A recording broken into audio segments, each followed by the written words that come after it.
This is verse 25 of chapter 1 of the Gospel of John. We are continuing with this conversation that John is having with those who have been sent from Jerusalem. We learned in the preceding verse that they were sent from the Pharisees, the people who were the greatest sticklers, really, for theology, especially conservative theology. And they're wondering what to make of John. Their questions are not altogether benign.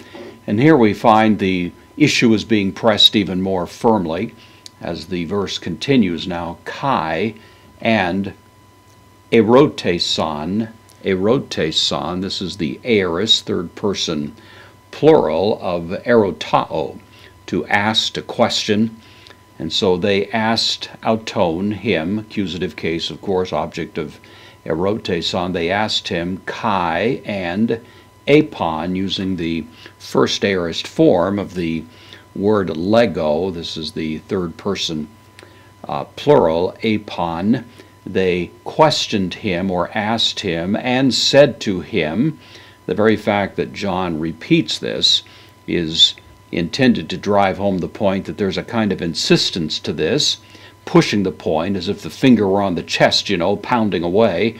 They asked him, they said to him.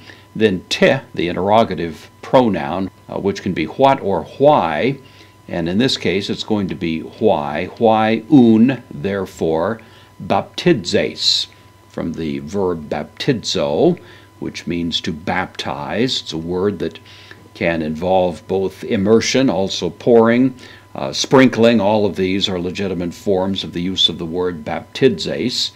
In the Old Testament, we find the same word used in the Septuagint version, clearly representing different modes of getting an object wet, And so here, why therefore do you do this? Why do you engage in this form of ceremonial practice?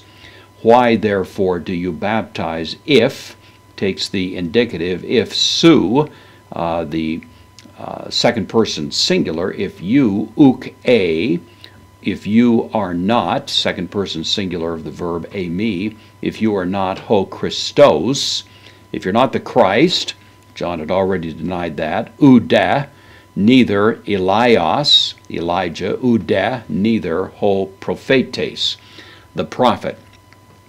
So they're asking him what gives him the right to baptize. In a sense, that's the focus of this. Why are you doing this? Why are you engaged in this kind of sacramental activity out here in the Jordan River if you don't fall into one of these three categories? You're not the Christ.